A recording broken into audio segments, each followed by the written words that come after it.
Sebelum saya ke sini itu tidak bisa, jalannya sakit. Saya sudah berobat ke dokter selama 3 tahun, tidak ada perubahan. Alhamdulillah saya terapi di sini 2 kali, sudah ada perubahan signifikan.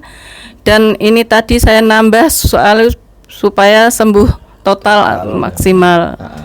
Terima kasih. Assalamualaikum warahmatullahi wabarakatuh. Ini buat berjalan lebih enak. Lebih enak. Buat tekuk-tekuk lebih enak. Sebelumnya itu bunyi nggak kalau digerak tekuk-tekuk gini? Sebelumnya bunyi krek gitu. Ini sudah enggak. Alhamdulillah. Jalannya sudah enak. Alhamdulillah ya. Semakin yakin Bu ya. Iya. Kemarin juga ini punggung saya ini sakit.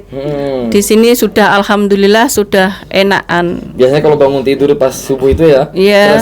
Terasa kayak ditarik gitu, sakit, kenceng. Ya? Ini sudah ndak, alhamdulillah. Alhamdulillah. Ya, terima kasih. Assalamualaikum warahmatullahi wabarakatuh. Saya bisa sembuh. Iya, sama-sama Bu. Amin. Bisa ngomong anak cucu. Siap, insyaallah. Ya. Amin. Ini semakin membuktikan bahwa tidak ada yang namanya tuh pengapuran. Nggak ada itu.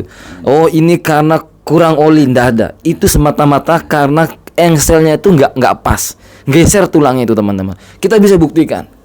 Yuk kita adu yuk, bukan kita sombong teman-teman, tapi kita ini ingin mencerdaskan betapa banyak orang yang hari ini hanya minum obat anti nyeri terus, malah itu tambah ngerusak buat kami itu. Ya, coba bawakan orang misalkan ini, gak usah banyak-banyak, 10 orang saja yang sakit lututnya itu, kemudian 5 orang itu dikasih dengan metode yang lain, 5 orang kasihkan ke kami. Mana yang lebih signifikan? Kalau teori kita itu tulangnya yang nggak pas. Ketika kita paskan engselnya itu, lututnya dan lain sebagainya itu, teman-teman, orang langsung merasakan perubahan. Loh, ini jenengan sombong berarti? Bukan sombong, teman-teman.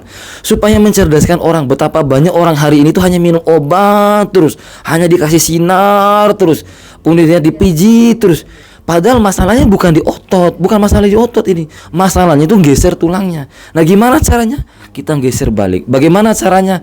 Tentu saja hanya orang yang punya pengalaman dan punya ilmunya yang bisa melakukannya. Ini masalah badan manusia.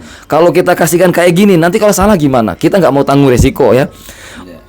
Mobil pun misalkan ada yang rusak, coba jenengan lihat di YouTube cara memperbaiki. Berani nggak bongkar mesinnya? Ya tetap nggak berani, bawa ke ahlinya. Apalagi badan manusia. Badan manusia lebih mahal daripada mobil. Misalkan mobil harga 700 juta itu nggak seberapa dibandingkan kesehatan manusia ya. 3 tahun mengalami sakit lutut, katanya sih karena faktor usia. Kalau kita katakan tidak ada karena faktor usia. Kalau memang karena faktor usia, seharusnya orang itu, orang yang di atas beliau ini harusnya sakit terus semuanya. Nyatanya enggak. Karena ada juga orang yang di bawah beliau juga sakit lututnya. Jadi ini karena tulangnya nggak pas. Nah, inilah juga kata-kata seperti ini juga yang membuat beliau itu datang ke tempat kita. Bu, boleh diceritakan pengalamannya sebelum terapi dan apa yang dirasakan setelah terapi. Boleh perkenalkan nama dan alamat, Bu? Assalamualaikum warahmatullahi wabarakatuh. Nama saya Ibu Suharti dari Kudus. Saya datang ke tempat Pak Ustadz Sahlan, yaitu terapi